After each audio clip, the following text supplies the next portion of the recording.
How to Break Free from Mental Fallacies, Part 2. Xiefeng. March 3, 2022. Life shines in attachment, while life perishes in attachment. Merging life and life into one is a mental fallacy in life. Life is merely a brief moment in the journey of life, but the unfolding of this fleeting moment determines the scenery of the next journey. Due to the lack of understanding about the mysteries of life and time, people mistakenly take life as the entirety and ultimate meaning of life. Consequently, they perform tragic dramas on the stage of life. The material world is the manifestation of the non-material world, and life is but a manifestation of life. When people are captivated by the appearance of the material world and become attached to the pursuit of material wealth, status, and fame, they miss the opportunity to uplift life and, in turn, sow the seeds of negative consequences. When a fish freely roams in rivers, lakes, and seas and discovers delicious bait, it rushes up and swallows it in one gulp, losing its freedom and becoming a meal on the angler's chopping board. Similarly, when people relentlessly strive for material wealth, power, status, and honor, and eventually satisfy their desires, they are like fish that have swallowed the bait without realizing it, indulging in self-satisfaction. However, they have already become the meat on the devil's chopping board. Not to mention historical and foreign figures, let's take a look at the individuals in modern and contemporary China who have gained fame in the fields of wealth, power, and honor. Aren't they all fish that have swallowed the bait? Now, look at ordinary people.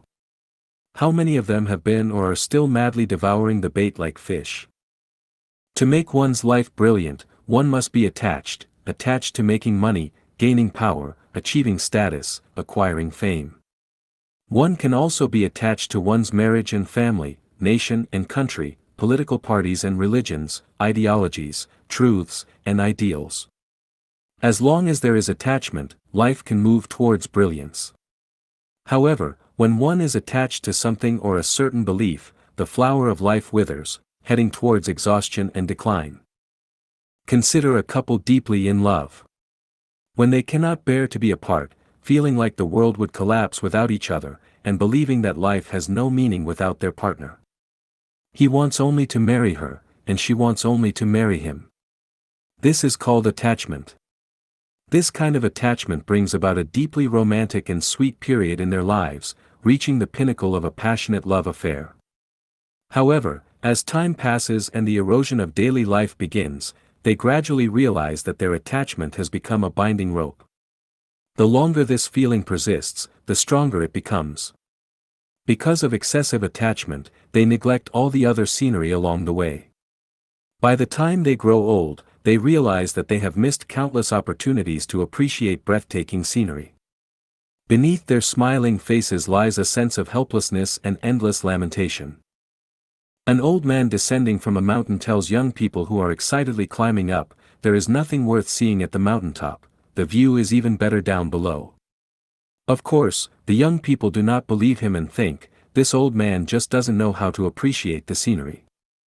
So, they keep climbing, eventually reaching the mountaintop, but also growing old. And what do they find?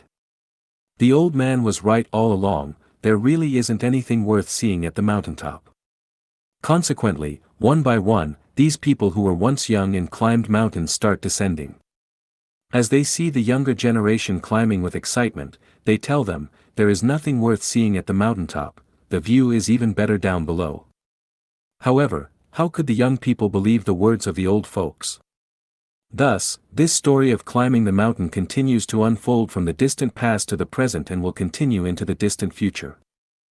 In the end, we will discover that especially serious people will die due to their seriousness, and especially attached individuals will die due to their attachments. Nutritionists will die due to nutrition, excessively clean people will die due to cleanliness, those desperately seeking longevity will die prematurely in pursuit of longevity, those who aspire for political power will die due to political power, those pursuing wealth will die due to wealth, and those scheming to attain power will die due to power.